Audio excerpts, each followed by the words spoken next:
तो welcome back guys, welcome back to MS academy's YouTube channel, जिसमें हम कर रहे थे क्लास 12th की बायोलॉजी, जिसमें हम ऑलरेडी इसमें रिप्रोडक्शन इन फ्लावरिंग प्लांट और रिप्रोडक्शन इन ह्यूमंस दोनों का मेन रिप्रोडक्शन का क्राइटेरिया जान चुके हैं। तो प्लांट में तो ऐसा रिप्रोडक्शन के टाइम कोई प्रॉब्लम्स आती नहीं, जो भी आती है वो नेचुरल प्रॉब्लम्स आती है। बट ह्यूमन में रिप्रोडक्शन के टाइम मेनली सबसे ज्यादा रिप्रोडक्शन में रोल कौन प्ले कर रहे हैं? फीमेल्स कर रहे हैं। और फीमेल्स में भी रिप्रोडक्शन के टाइम के बाद प्रॉपर पूरा चाइल्ड बर्थ तक, रिप्रोडक्शन के फेज से लेके चाइल्ड बर्थ के फेज तक के बीच में प्रॉपर क्या ज्यादातर मायने रखती है? मायने रखती है उसकी हेल्थ और उसके हेल्थ के होने वाले सारे कंसर्न्स मायने रखते हैं।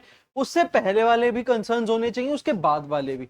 बाद वाले कंसर्न्स का तो ऑलरेडी हम क्लास 12th के ही चैप्टर नंबर 2 में बातें कर चुके हैं। बट जो उससे पहले यानी इम्प्लांटेशन होने से पहले, बेसिकली सबसे पहले तो इम्प्लांटेशन होने से पहले वाले तक क्या क्या रिप्रोडक्टिव मेजर्स फीमेल को जरूर से जरूर लेनी चाहिए, या अगर वो किसी भी अनवांटेड प्रेगनेंसी से बचना चाहती है तो वो क्या क्या मेजर्स ले सकती है, या वो और उसका पार्टनर मिलकर क्या क्या मेजर्स को फॉलो अप कर सकते हैं अगर वो अनवांटेड प्रेगनेंसी से बचना चाहते हैं। वरना अनवांटेड प्रेगनेंसी के बाद क्या होता है वो भी इसमें है। और अगर बाय चांस हमारे साथ कोई इनफर्टाइल कपल है, इनफर्टाइल कपल समझ रहे हो ना, इनफर्टाइल कपल, तो इनफर्टाइल कपल अगर कोई है हमारे साथ, तो उसको हम क्या चीजें सजेस्ट कर सकते हैं कि वो ये करवाए जिससे वो शायद बच्चे की खुशी को महसूस कर सके। ठीक है, बहुत गहरी बात कही यहाँ पर। तो चलिए गहरी बातों को और गहराई में लेकर जाएंगे, उनको और अच्छे से समझाएंगे। बट स्टार्ट करते हैं चैप्टर को। सर जी क्या पहली पेज खाली? तो पहली पेजों में आपको कुछ बातें बतानी है। बट एक मिनट, क्या टीचर वाली फील आ रही है? क्या नहीं आ रही? एक मिनट, बस एक मिनट रुकना, अब आ जाएगी टीचर वाली फील, है ना? चश्मा डालती आ जाती है एकदम टीचर वाली फील। तो सबसे पहले जरा बात करते हैं एकदम world class organisation. World class organisation है सर, ये देखो, world health organisation in Britain. ठीक है, ये according to it what is reproductive health, ये रिप्रोडक्टिव हेल्थ को किस तरीके से डिफाइन करती है? यही आपके एनसीईआरटी के पेज नंबर 40 के फर्स्ट पेज के फर्स्ट पैराग्राफ में फर्स्ट लाइन इसी के बारे में लिखी हुई है कि ये कैसे इस रिप्रोडक्टिव हेल्थ को डिफाइन करते हैं, ये कैसे इस रिप्रोडक्टिव हेल्थ को डिफाइन कर रहे हैं। तो ये क्या है, ये क्या बताते हैं? Total wellbeing of a female, total wellbeing of a female, of a female, जिसमें उसमें क्या क्या आ रहा है? दैट इज फिजिकल, फिजिकल, और क्या आता है सर उसमें? और क्या आता है सर उसमें? इमोशनल, और क्या आता है सर उसमें? बिहेवियोरल, और क्या है सर उसमें? Social. Total wellbeing of a female during their reproductive cycle, during their whole lives, periodic या फिर पीरियोडिक साइकिल बोल सकते हो। मतलब पीरियोडिक साइकिल या पीरियोडिक टेबल वो नहीं जो केमिस्ट्री में पढ़ते हो, इसमें पीरियोडिक टेबल या सॉरी पीरियोडिक साइकिल इसमें किस चीज को डिफाइन करते हैं? पीरियड्स वाली साइकिल, मेंस्ट्रुएशन साइकिल को। होल रिप्रोडक्टिव साइकिल लिख देते हैं, चलो, होल रिप्रोडक्टिव साइकिल। तो उसके पूरे रिप्रोड्यूस करने वाले अंतराल के दौरान क्या क्या उसको फिजिकली, इमोशनली, बिहेवियरली, सोशली क्या क्या उसका टोटल वेलबींग जस्टिफाई करता है, वो होएगा रिप्रोडक्टिव हेल्थ। तो अब इसी में आप अगर अगले पेज पर जाओगे तो आपको एक चीज देखने को मिलेगी जो कि 1951 में लागू हुई थी। 1951 में गवर्नमेंट ऑफ इंडिया ने फैमिली प्लानिंग प्रोग्राम शुरू करा। Family planning programme, FPP, planning, family planning programme, family planning programme शुरू करा और 1951 में हुआ। इसके बाद हमारे पास यहाँ पर क्या है एनसीईआरटी में? पेज नंबर ये 43 आई गेस, नहीं पेज नंबर 41, 42, 40, हाँ ये 42 पे है। उसका 43 पर हमारे पास कुछ बहुत सारी हमारे पास डेफिनेशन, फुल फॉर्म्स है।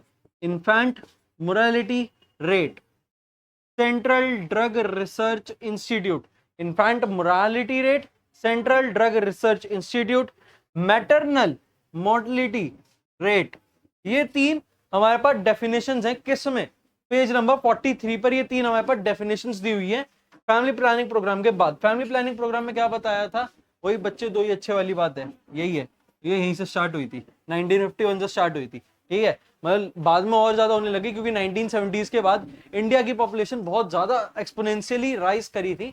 1970s 80s के बाद इंडिया में पॉपुलेशन बहुत ज्यादा एक्सपोनेंशियली राइज करी थी, इसलिए 1951 से ही वैसे तो ये प्रोग्राम स्टार्ट हो गया था, क्योंकि यही चीज पहली प्रेडिक्ट हो चुकी थी कि ये पॉपुलेशन बहुत ज्यादा एक्सपोनेंशियली राइज होने वाली है। बट स्टिल आज हम तो पॉपुलेशन के तौर पर फर्स्ट कंट्री है, चाइना को भी बीट कर दिया हमने लॉकडाउन के बाद, लॉकडाउन के बाद। तो चलो ये तीन डेफिनेशन फुल फॉर्म से, इसको आप देख लेना। अब आते हैं एमनियोसेंटेसिस। ये क्या होता है? Amniotic fluid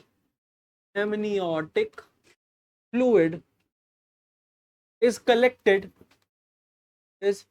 collected to analyze fetal cells and analyze fetal cells and fluid, fetal cells and fluid around it, around the cells लिख देते हैं, अच्छा रहेगा, around the cells। ये क्या बताते हैं सर?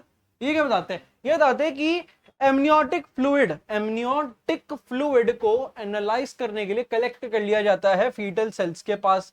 क्या क्या? हम फीटस के और सेल के अराउंड का फ्लूइड और फीटल के सेल्स को जो है हम एनालाइज करते हैं। इससे हम क्या बता सकते हैं? To get to no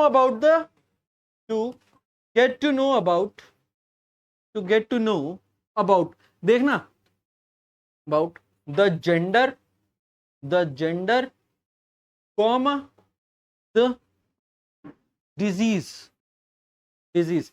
inherited diseases और जेंडर पता करने के लिए। और अब आप समझ गए होंगे कि ये चीज हरियाणा बहुत टाइम से फॉलो कर रहा है ना। हरियाणा की तरफ पहुंच जाओ भाई एकदम, है ना, हरियाणा की तरफ आ जाओ, बागपत की साइड एकदम आ गए ना, बागपत की साइड। हाँ वहीं बागपत की साइड में इसे बैन कर दिया था जी। क्यों बैन करा था? क्योंकि आगे थे जी गांव के बड़े बुजुर्ग, हमारे को तो लौंडा ही चाहिए, है ना, तो जे थारे को लौंडा चाहिए, तो उन्होंने क्या कर दिया, लौंडे को अगर उन्हें पता चल गया कि हाँ एमनियोटिक फ्लूइड निकालने के बाद उनको पता चल गया कि हम तो जेंडर पता कर सके हैं, तो उन्होंने क्या करा, अपनी लुगाई ले गए और वहां पर एमनियोटिक फ्लूइड कलेक्ट करवाया, और फिर जब पता चल गया उसके अंदर छोरी है तो मार दिया, ठीक है।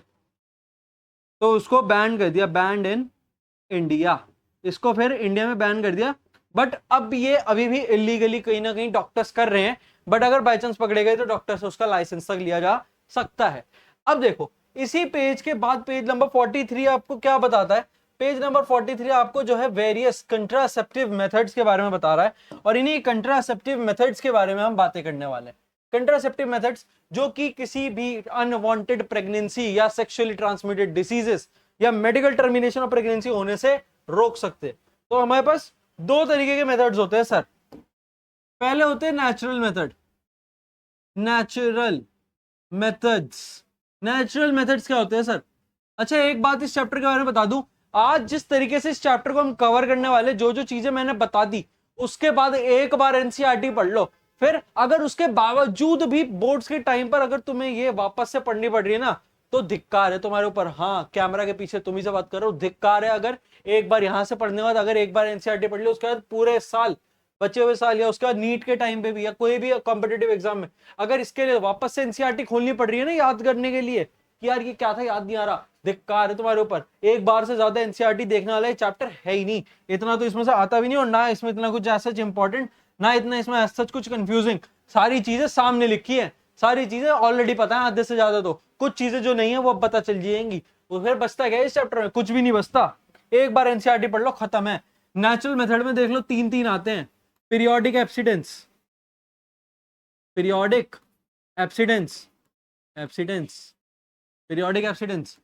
और क्या आता है? कोइटस इंटरप्टस,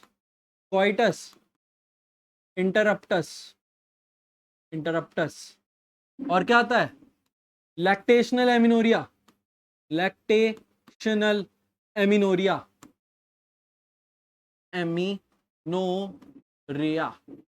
अच्छा और क्या होते हैं sir?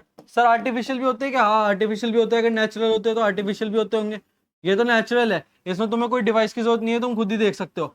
Artificial method, artificial methods होते हैं जिसमें डिवाइसेस की जरूरत होती है। सर जी कौन कौन से डिवाइसेस होते हैं वो बता ही देते। तो देखो बैरियर मेथड्स होते हैं, बैरियर मेथड्स होते हैं, बैरियर मेथड्स। और सर और कौन कौन से होते हैं? इंट्रा यूट्रीन डिवाइसेस होते हैं। सर जी और कौन कौन से होते हैं? कॉन्ट्रासेप्टिव पिल्स होती हैं, contraceptive pills. Okay sir, contraceptive pills होती हैं। और क्या होते हैं सर?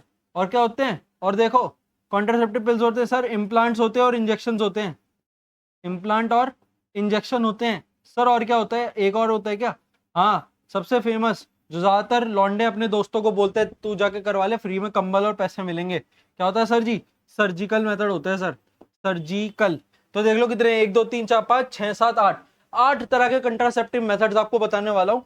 फटाफट से तेजी से शुरू करते हैं नेचुरल मेथड को, सारी बातें करते हैं। सबसे पहले देखते हैं कोइटस नहीं, पीरियोडिक एब्सिडेंस। पीरियोडिक एब्सिडेंस क्या करते हैं इसमें? ऑलरेडी आप मेंस्ट्रुअल साइकिल से प्रॉपर अवेयर हो। अगर 5 दिन की साइकिल है, 30 दिन का महीना है, 25 दिन की साइकिल मान लेते, चलो 25 दिन का मानते हैं, जिसमें से 5 दिन तो पीरियड्स के निकल गए, 5 दिन तो पीरियड्स के निकल गए, तो बच्चे 20 दिन। इसमें से 14 से 24 के बीच में कभी भी इस, सॉरी 25 दिन की साइकिल है ना, मैं 30 दिन की सोच रहा था, नहीं नहीं नहीं नहीं, 7 से 14 के बीच में, 7 से 14 के बीच में क्या आएगा? 7 to 14 डेज के बीच में ओव्यूलेशन फेज आने वाला है। 7 to 14 डेज के टाइम क्या आने वाला? Ovulation phase. Ovulation phase, ovulation phase में क्या होता है सर? ओव्यूलेशन फेज में वही होता है सर, सेकेंडरी oocyte रिलीज होता है। ओवम नहीं होता, ओवम नहीं होता, सेकेंडरी oocyte रिलीज होता है। किधर से? सेकेंडरी oocyte रिलीज होता है ओवरी से। कहां जाता है? फेलोपियन ट्यूब में, फेलोपियन ट्यूब के एम्पुलरी रीजन में। कहां जाता है? क्यों गया वहां पर वो? ताकि उसका और स्पर्म का मेल हो सके। तो 7 to 14 डेज में अगर एज अ मेल क्वाइटस को अवॉइड करेंगे, तो जब वहां पर एग 7वें दिन से पहले था, 7वें दिन से पहले तो नहीं है, और ना 14 दिन के बाद है, क्योंकि 14 दिन के बाद तो एम्पुला से आगे से खिसक जाता है। तो अगर वहां होता है तो कोई फर्क नहीं पड़ता, जो वो होता ही नहीं है। 14वें दिन के बाद उसकी वॉल सख्त हो जाती है, किसकी? सेकेंडरी oocyte की, और फिर वो अपने अंदर किसी भी सीमेन का एंट्रेंस नहीं लेता। क्यों? क्योंकि 14 डेज तक उसके अंदर वैलिडेशन है। जैसे वो पूरा 1 हफ्ता जो होता है, उस 1 हफ्ते वो वहां पर वेट करता है कि शायद आएगा, शायद आएगा, शायद आएगा, बार बार चलता है, बिल्कुल नहीं आएगा। ठीक है, तो 7 to 14 डेज तक का वेट करा, उसके बाद अगर नहीं हुआ तो वो एम्पुलरी रीजन से खिसक जाता है, एम्पुलरी रीजन से वो खिसक जाता है। तो पीरियोडिक एब्सिडेंस में क्या था? पीरियोडिक एब्सिडेंस में क्या था? पीरियोडिक एब्सिडेंस, तो ध्यान से थ्योरी की तरफ देखना। Avoid coitus, avoid coitus during ovulation phase. Ovulation phase के टाइम तुम, ओव्यूलेशन फेज के टाइम तुम क्वाइटस को क्या करो? इग्नोर करो, या विदाउट प्रोटेक्शन वाले, है ना, अनप्रोटेक्टेड फैक्ट्स को आपको क्या करना है? अवॉइड करना है। Avoid coitus of unprotected, unprotected, unprotected, unprotected facts को आपको क्या करना है? क्या करना है? अवॉइड करना है during ovulation phase. That is 7 to 14 day of any month, of any month, 7 to 14 day. ठीक है, 7th डे से 14th डे के बीच में अनप्रोटेक्टेड फैक्ट्स को अवॉइड करिए। वो हो गया एक नेचुरल मेथड, क्योंकि उसमें आपने कोई डिवाइस नहीं इंसर्ट करा। कोई डिवाइस करा क्या? नहीं, नेचुरल मेथड था। अगला क्या है? Coitus interruptus, coitus interruptus, coitus interruptus. Coitus interruptus के बारे में जानो सर, क्या होता है ये? Removal of penis, removal of penis from vagina, from vagina, removal of penis from vagina just before ejaculation, just before ejaculation, ejaculation। वो एक बहुत फेमस मीम टेम्पलेट तो देखा ही होगा, बहुत फेमस मीम टेम्पलेट है, जिसमें एक एलन का टीचर जो है रिप्रोडक्टिव हेल्थ ही पढ़ा रहा है, जिसमें बताता है कि जैसे ही उसमें छोटा सा रील का पोर्शन है, जिसमें वो बताता है कि जैसे इजैकुलेशन होने वाला होगा, मेल जो है पीनस को विड्रॉ कर लेगा, है ना। रिमूवल या विड्रॉवल कुछ भी लिख सकते हो। लो, कंफ्यूजन क्यों करें, लो लिख दो सर, क्या विड्रॉवल वहां लिखा है, रिमूवल, कंफ्यूज हो जाएंगे। ठीक है, अपना होंगे कंफ्यूज। ठीक है, पीनस को मेल जो है विड्रॉ कर लेगा, विड्रॉ कर लिया, वजाइना से विड्रॉ कर लेगा, और इजैकुलेशन करेगा कहाँ? उसमें वो एकदम से कट होता है, जिसमें वो बच्चा बोलता है मुंह में, ठीक है, उसको नहीं रखते, उसको छोड़ो, ठीक है। हमें अब क्या मेन बताना है, removal of पीनस from vagina just before ejaculation, जैसे ही इजैकुलेशन होने वाला है पीनस को विड्रॉ कर लिया। बट ये बहुत रिस्की है, क्योंकि कहीं ना कहीं सीमन के ट्रेसेस भी कभी कभी 99 में से अगर 99 में से 69% चांसेस ऐसे जरूर होंगे जिसमें यहां पर वो सीमन ट्रेसेस भी प्रेगनेंसी की तरफ बढ़ सकते हैं। तो ये बहुत रिस्की है। अगला देखो, periodic abstinence, coitus interruptus, lactational amenorrhoea, lactational amenorrhoea, amenorrhoea, ठीक है। लैक्टेशनल एमिनोरिया क्या करवा, लैक्टेशनल एमिनोरिया क्या है, लैक्टेशनल एमिनोरिया क्या है, ये है एब्सेंस ऑफ किसका, एब्सेंस किसका, ओव्यूलेशन फेज का, ओव्यूलेशन फेज का, ovulation phase due to intense lactation, due to intense lactation.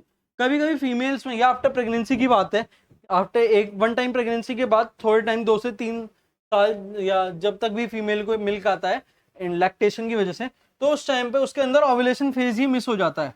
क्यों? क्योंकि उसके अंदर लैक्टेशन इतना है। क्यों? क्योंकि ये होता है प्रोलैक्टिन की वजह से। प्रोलैक्टिन, अगर आप अभी एक लाइक अनमैरिड है, अनमैरिड वुमेन है, और एक बार अगर आप अपना फीमेल फुल बॉडी चेकअप जरूर कराइए और उसमें आप प्रोलैक्टिन को जरूर से नोटिस करिए। अगर प्रोलैक्टिन का काउंट अबव 20 मिलीग्राम पर डेसीलीटर इन ब्लड है, वापस से सुन लो, 20 mg पर डेसीलीटर, ये है उसका मैक्सिमम। इसके नीचे ही होना चाहिए, इससे ऊपर भी नहीं होना चाहिए। पॉइंट्स में भी 20 मिलीग्राम पर डेसीलीटर, 15 to 20 के बीच है तो बहुत बेस्ट है। 20 से ऊपर है तो आप पक्का ऐसी चीजें बंद करिए जो आपका प्रोलैक्टिन बढ़ा रही है, जिसमें सबसे मेन आता है कैफीन, ठीक है। कैफीन कॉफी चाय हर एक चीज में है कैफीन। तो 20 मिलीग्राम पर डेसीलीटर से कम होना चाहिए क्या चीज, हमारे पास प्रोलैक्टिन होना चाहिए। हमारे पास in female body prolactin 20 milligram पर डेसीलीटर से कम होना चाहिए, वरना चाहे आप मैरिड हो या नहीं, चाहे आप अनमैरिड ही क्यों ना हो, स्टिल आपको लैक्टेशन स्टार्ट हो जाएगा, मिल्क आना स्टार्ट हो जाएगा ब्रेस्ट से, और वो आपके इनफर्टिलिटी का कारण तक बन सकता है, क्योंकि उस टाइम आपको फिर ओव्यूलेशन फेजेस मिस होंगे, और ज्यादा ओव्यूलेशन फेज मिस होना in an unmarried women is not good for her health. चल सर जी, ये क्या था sir, barrier method. Barrier method में देखो सर क्या आते हैं हमारे पास, इसका नाम तो बहुतों ने सुना है, जिसकी सभी की फटती है आज भी लेने जाने से, ठीक है। इसका नाम बहुतों ने सुना है, जिनकी अभी भी फटती है इसको जाके एक मेडिकल स्टोर से मांगने में। क्या होते हैं ये, बैरियर मेथड है, used by both male and female, used by both male and female. Sir ji बना किसका होता है ये, सर जी आज तक हमने तो ना लिया, आज तक तो नहीं लिया सर जी हमने, बड़ा सुना जरूर है कि ये थिन लेटेक्स और या फिर रबर शीट का बना हुआ है सर, रबर शीट का बना हुआ है। सही सुना है तुमने। आउटर सरफेस पर ल्यूब्रिकेशन होती है sir for easy penetration, outer surface पर ल्यूब्रिकेशन है, आउटर सरफेस इज ल्यूब्रिकेटेड, थोड़ा सा वेट है, थोड़ा सा इजी टू पेनिट्रेशन है, ठीक है। और सर जी हमने एक और चीज सुनी, can not be use again, can't be use again. सही सुना तुमने, सही सुन लिया एकदम, मस्त सारी बातें सुन ली, सारी सही चीजें सुनी तुमने। आओ जरा सर जी, कॉन्डम के बाद अलग भी कुछ आवे क्या, हाँ आते हैं ना, वॉल्ट्स आते हैं, ये डायफ्रैगम आते हैं, डायाफ्रैगम, अच्छे से देख लो, ये डायफ्राम नहीं है, ये डायाफ्रैगम है, डायाफ्रैगम और वॉल्ट। सर जी ए का होवे sir, only use by female, ये सिर्फ फीमेल के लिए आते हैं, ओनली यूज बाय फीमेल, और काम तो ये भी सेम ही करते हैं, बट कैन बी रीयूजेबल, इसे फीमेल दोबारा रीयूज कर सकती है, रीयूजेबल। हो गया सर जी, बैरियर मेथड खत्म गया सर। हाँ जी सर, कॉन्डम और वॉल्ट्स और डायफ्रैगम, 3 बातें आ गई है ना, डायफ्रैगम, वॉल्ट्स और कॉन्डम, ये से याद रख लेना, ये सारी बातें इंपॉर्टेंट है सच। सर जी इंट्रा यूट्रीन डिवाइसेस, ये क्या हो गए सर, ये वो होते हैं ये वो होते हैं जिसे फीमेल को अपने यूट्रस तक इंसर्ट करवाना पड़ता है। सर जी क्या इसमें 3 चीजें आवे?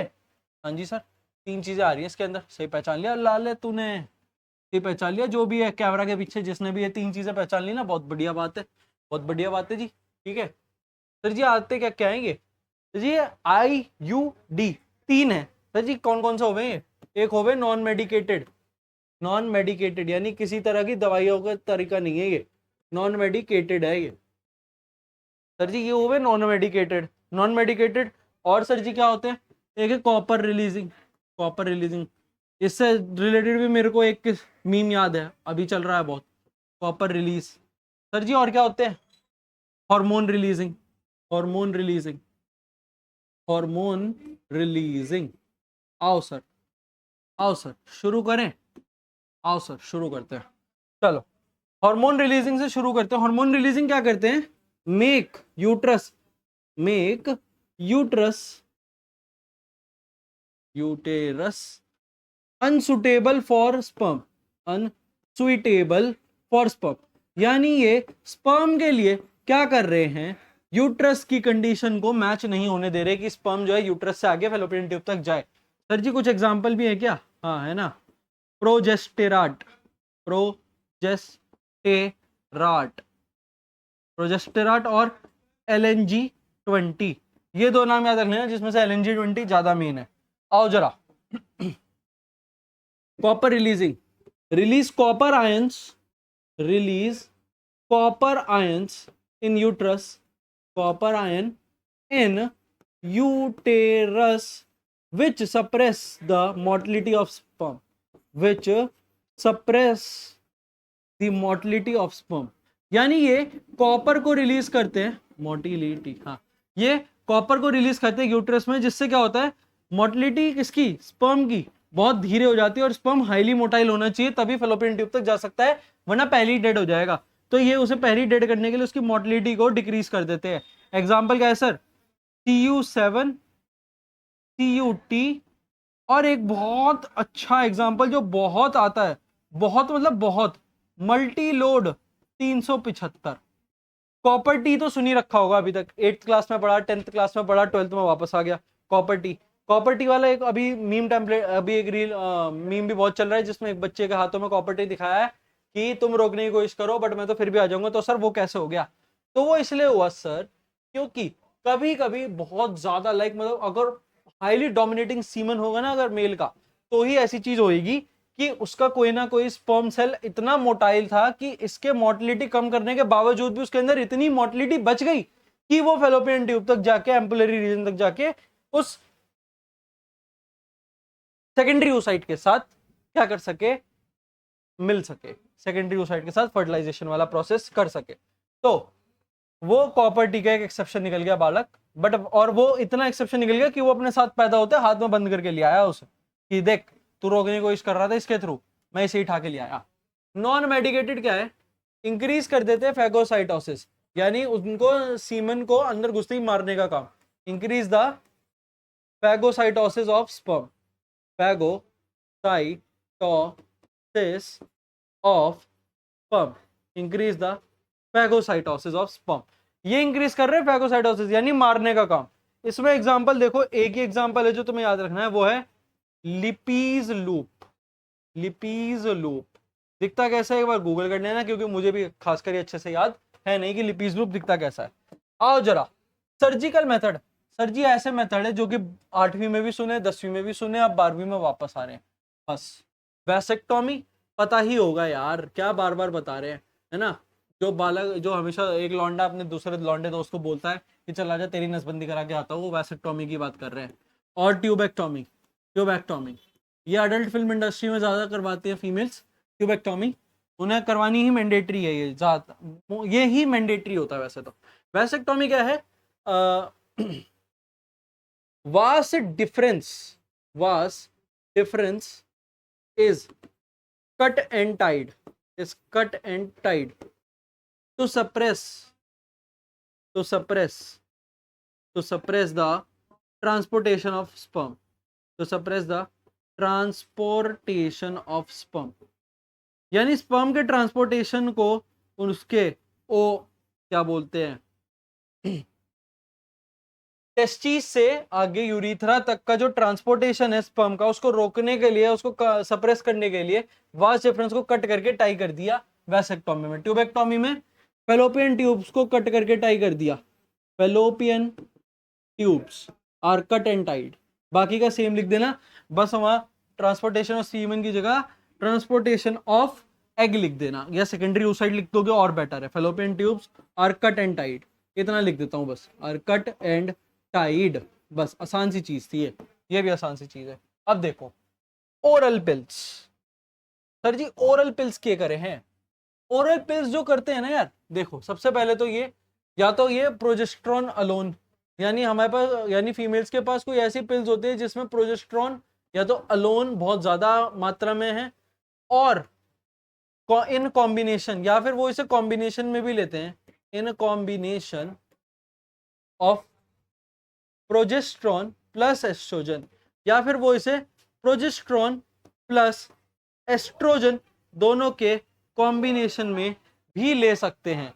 एस्ट्रोजन या प्रोजेस्टेरॉन के कॉम्बिनेशन में भी ले सकते हैं, या फिर प्रोजेस्टेरॉन अलोन में भी ले सकते हैं। अब ये क्या है, जाहिर सी बात है पिल्स है तो use in form of tablet, use in form of tablet, tablet की फॉर्म में ही हमें मिलती है, ठीक है, मतलब फीमेल को देने के लिए। और अब ये करते क्या है, ये कर देते हैं इनिबिट मोटिलिटी, इनिबिट फर्टिलाइजेशन, अबे यार हाँ, इनिबिट फर्टिलाइजेशन, ये उसके फर्टिलाइजेशन को रोक देते हैं, फर्टिलाइजेशन वाले प्रोसेस को, कि फर्टिलाइज ही ना हो पाए।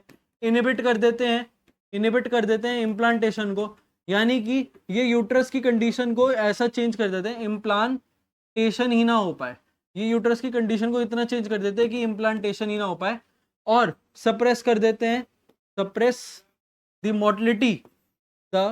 मोटिलिटी ऑफ स्पर्म की मोटिलिटी को भी ये डिक्रीज कर देते हैं, सप्रेस कर देते हैं। देखो तीनों काम कर दिए, सबसे पहले तो स्पर्म की मोटिलिटी को ये डिक्रीज कर दें कि पहुंच ही ना पाए, बाय चांस पहुंच गया तो फर्टिलाइजेशन को वैसे ही इनिबिट कर रहे हैं, वो भी हो गया तो इम्प्लांटेशन को भी इनिबिट कर रहे हैं। लो कर लो बात, तीन रास्ते तीनों पे दानव खड़े, ठीक है, तीन रास्ते तीनों पे दानव खड़े। या तो कैसे हो सकता है फर्टिलाइजेशन, कैसे हो सकता है फीमेल प्रेग्नेंट कैसे हो सकती है, जब स्पर्म बहुत अच्छे मोटाइल हो, फर्टिलाइजेशन भी हो जाए और इम्प्लांटेशन भी हो जाए। यही तीनों ही तो तरीके थे उसको प्रेग्नेंट करने के, अनवांटेड प्रेगनेंसी से बचाने के लिए, यही तीनों पे वार कर दिया ओरल पिल ने, यही तीनों पे वार कर दिया ओरल पिल ने। अब यही एक ओरल पिल है जिसका नाम है सहेली।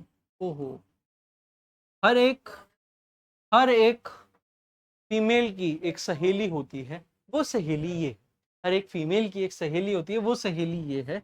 ये सहेली को बनाया किसने? ये सहेली का जन्म नहीं हुआ था, ये सहेली को बनाया गया CDRI, central drug research institute, जो कि लखनऊ में है, लखनऊ, ये लखनऊ में है, लखनऊ में सहेली को बनाया गया। और सहेली एक टाइप ऑफ टैबलेट है, ओरल पिल है, जो कि उनको वंस इन अ वीक खानी है, वंस इन अ वीक खानी होती है, वंस इन अ वीक उन्हें खानी होती है। और ये उनको ये तीन चीजें प्रोवाइड करवाती है कि वो अनवांटेड प्रेगनेंसी से बच जाए। सर जी लास्ट इम्प्लांट और इंजेक्शन, सर जी एक बात याद रख लेना, वर्क सेम एज ओरल पिल, वर्क सेम एज ओरल पिल, वर्क सेम एज ओरल पिल, ओरल पिल। और क्या करते हैं, inject directly under skin, inject directly under skin, सीधा स्किन में इसे इंजेक्ट कर देते, क्योंकि इंजेक्शंस भी हैं अंडर स्किन। और इनका क्या है, इनका जो वर्किंग फेज है, work phase is actually longer, is gradually longer than females, then pills, longer than pills, यानी ये पिल्स से ज्यादा लंबा तक काम कर सकती है, ठीक है। तो एक तरह से समझो फीमेल्स के पास दो सच्ची सहेलियां हैं, एक सहेली एक पिल के तौर पे जो उन्हें वंस इन अ वीक खानी है, या एक सहेली उनकी इम्प्लांट या इंजेक्शन के तौर पे जो उन्हें सीधा अपनी नसों में उतार लेना, ठीक है। अगर ये दोनों चीजें कर लोगे, उनके 3 अनवांटेड प्रेगनेंसी से होने वाले कारण आ जाएंगे कि वो अनवांटेडली प्रेग्नेंट ना हो। फर्टिलाइजेशन रुक जाएगा, इम्प्लांटेशन रुक जाएगा, मोटिलिटी स्पर्म की डिक्रीज कर देंगे। लो मैडम जी, आपने अनवांटेड फैक्ट्स करा है, अनप्रोटेक्टेड फैक्ट्स करा है। अब हम एक काम करते हैं, हम मोटिलिटी और स्पर्म गिरा देते हैं। स्टिल अगर कोई बच जाए तो हम फर्टिलाइजेशन भी नहीं होने देंगे, स्टिल अगर कोई बच जाए तो हम इम्प्लांटेशन भी नहीं होने देंगे। ठीक है, कालीन भैया बन रखे एकदम मिर्जापुर के, ये भी नहीं करने देंगे, वो भी नहीं करने देंगे, ये भी नहीं करने देंगे। ठीक है, अगर अगली बार मुन्ना आपके द्वार पर जाए, आपके निवास पर पहुंचे और आप ना मिले तो क्या हो? रिस्क है। रिस्क कहाँ है? रिस्क ही कहाँ है? ये रहा रिस्क। रिस्क के लिए इंजेक्शन है ना। अगली बार मुन्ना आपके निवास पर पहुंचे, मुन्ना आपके निवास पर पहुंचे, रुको निवास बनाते हैं। अगली बार मुन्ना आपके निवास पर पहुंचे और आप ना मिले, रिस्क है। ठीक है, रिस्क है। रिस्क कौन होने देगा? ये रहे है ना, ये है गुड्डू त्रिपाठी, रे गुड्डू त्रिपाठी। ठीक है, ये रहे गुड्डू त्रिपाठी, ओरल पिल। इन्होंने क्या कर दिया, ये ले, यहाँ भी पिटाई करी, यहाँ भी पिटाई करी, यहाँ भी पिटाई करी। मुन्ना भैया की कहाँ पिटाई करी थी? सीढ़ियों पे पिटाई करी थी, चौखट पे पिटाई करी थी और उनके आंगन में पिटाई करी थी। तीनों जगह पिटाई करी थी मुन्ना भैया की। ठीक है, मुन्ना भैया की तीनों जगह पिटाई कर दी गुड्डू पंडित ने। ठीक है, गुड्डू पंडित, बस यही सेम मिर्जापुर के स्टाइल में समझा दिया मिर्जापुरियों को। ये सारे हमारे पास सारे कॉन्ट्रासेप्टिव मेथड्स हैं। हमारे पास सिर्फ 3 चीजें और बची हैं, medical termination of pregnancy, sexually transmitted diseases और इनफर्टिलिटी से बचने वाले। यानी मेडिकल टर्मिनेशन, अब बाई चांस इन सब के करने के बावजूद एक फीमेल प्रेग्नेंट हो जाए तो वो क्या कर सकती है? Medical termination of pregnancy. या फिर अगर उसने अनप्रोटेक्टेड फैक्ट्स करा है तो क्या हो सकता है? वो उसके अंदर एसटीडी एसटीआई आ सकता है। और अगर वो इनफर्टाइल ही है, यानी कुछ भी मौका कर दिया, सब कुछ करके देख लिया, कुछ नहीं हो पा रहा, ठीक है, बाबा की बूटी भी काम नहीं आ रही, तो वो क्या कर सकते हैं? साइंटिफिक वेज हमें बात करने, 6 साइंटिफिक फेज है, उनके हम बातें करेंगे। उनके थ्रू एक प्रेग्नेंट हो सकती है एक वो जो इनफर्टाइल है। तो इन तीनों चीजों की बातें हम करने वाले हैं नेक्स्ट वीडियो में। लास्ट साल मैंने ये चैप्टर 1 शॉट में कवर करा दिया था, बट इस बार मैंने थोड़ा अच्छे से हर एक चीज के बारे में थोड़ा सा डिटेल में जाना है। आधे से ज्यादा ये चैप्टर कवर है, 70% ये चैप्टर कवर है, 30% ये चैप्टर रह गया है। ठीक है, उसे हम कवर करेंगे नेक्स्ट लेक्चर में। Thank you so much guys.